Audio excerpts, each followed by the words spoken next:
Chapter 11. Non-finite verbs.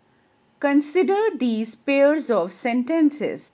She goes to school. Verb go agrees with person. We go to school. She likes to go to school. Verb like agrees with person. To go does not. We like to go to school. She likes going to school. Verb like agrees with tense. Going does not. We liked going to school.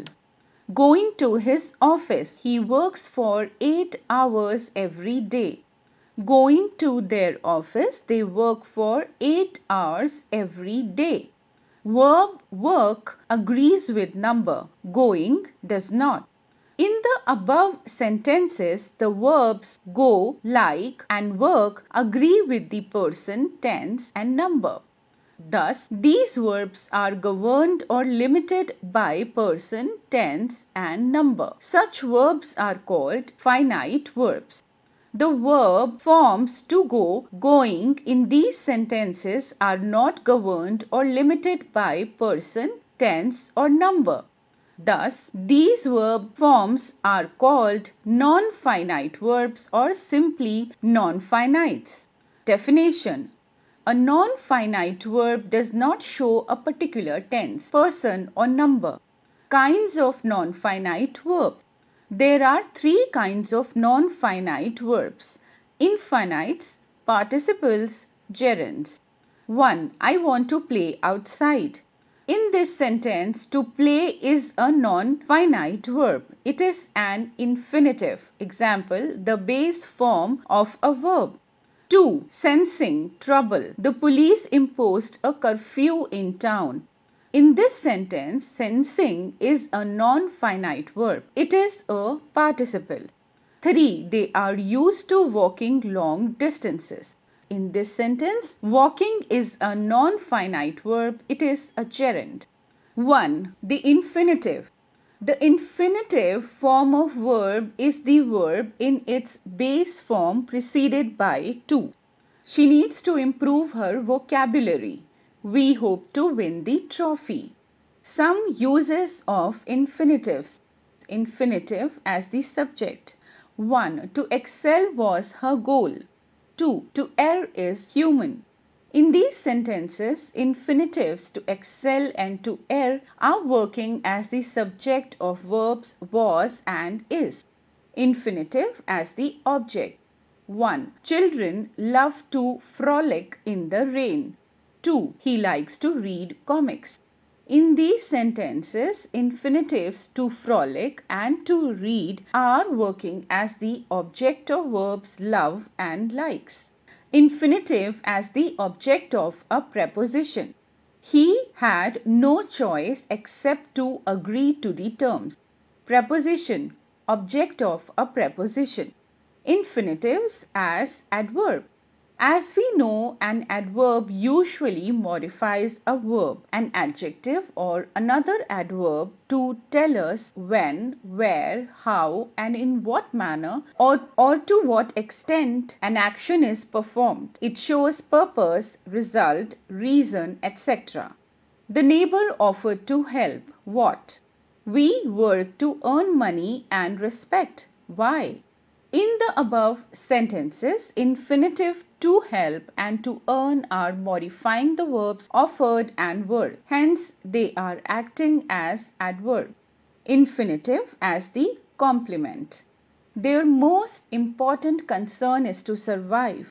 In this sentence, to survive is a complement of verb is. Bare infinitives.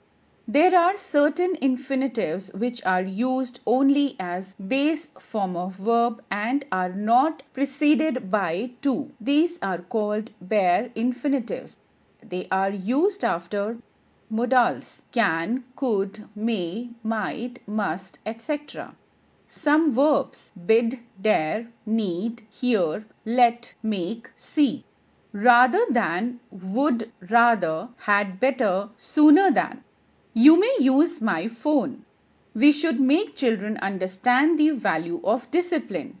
You had better wear something warm. I would rather resign than bear indignity. 2. The participle. A participle partakes of the nature of both a verb and an adjective. English uses the following forms of participles. 1. Present participle. 2. Past participle. 3. Perfect participle. 1. Present participle. A present participle is a non-finite verb which ends in ing. It also works like an adjective. Seeing the child's condition, the doctors admitted her in the ICU. We heard some dogs barking in the street. Uses of present participle. The present participle may be used as an adjective placed before the noun it qualifies, used attributively. Flying saucers are a myth. People ran away from the falling tree, predicatively qualifying the subject or the object. The movie was engrossing, qualifying subject. I felt my heart pounding, qualifying object. An adjective phrase is generally put after the noun it qualifies. The lady sitting beside the bride lives in Australia. The boy holding the bouquet is my cousin. The car parked in front of my house is my uncle's. To express an earlier action or one of the actions of the same subject. Seeing the wolf, the shepherd shouted for help. Finding few members in the boardroom, the chairman cancelled the meeting. Entering the railway station, I saw people queuing up for 2. Past participle. The past participle usually ends in ed, d, t, en or n. The past participle denotes an action or state which is completed. The cooked meal. The process of getting cooked is complete. The wounded soldier. The process of getting wounded is complete. If the past participle is formed from a transitive verb, it is passive in form. The cooked meal. The meal was cooked, passive. The wounded soldier. The soldier was wounded, passive. Note: the past participle form of a verb is used in grammatical structure such as the passive and the perfect tenses. As a non-finite verb, it qualifies a noun. 3. Perfect participle. In addition to these two simple participles, there is also a perfect participle. The form of perfect participle is having plus the past participle, as having finished his work, Amit was ready for play. 3. The gerund. The gerund is the base form of verb plus ing, such as flying, dancing, etc. The gerund always has the same function as a noun, although it looks like a verb. A gerund may be used as the subject of the sentence. Training wild animals demands patience and expertise. Reading enlightens us. As the complement of the verb to be, seeing is believing. One of life's pleasures is having breakfast in bed. The object of a preposition. Can you sneeze without opening your mouth? She is good at painting.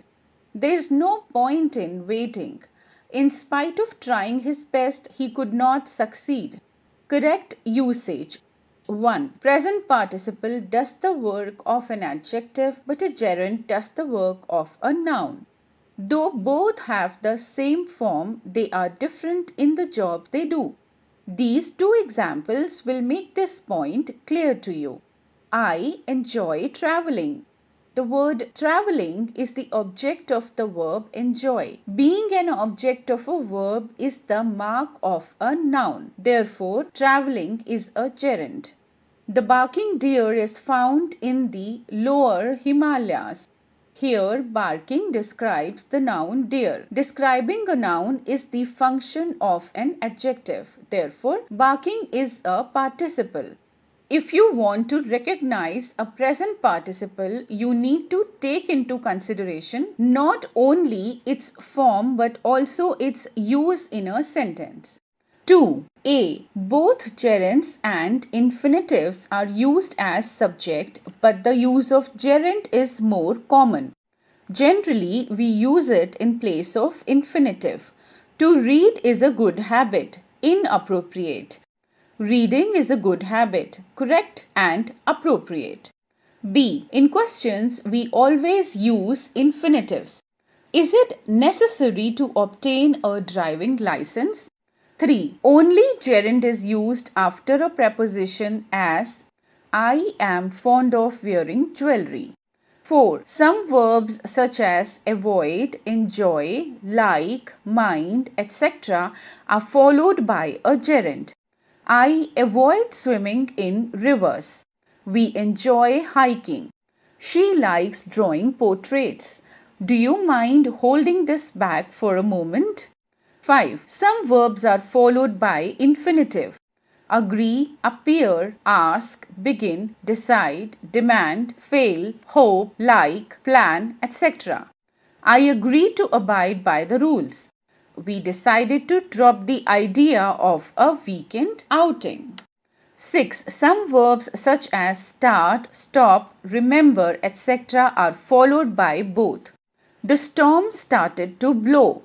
The storm started blowing. 7. The infinitive forms are used after some adjectives. Disappointed, glad, happy, pleased, sad, surprised, relieved. I am happy to know you have recovered from your illness.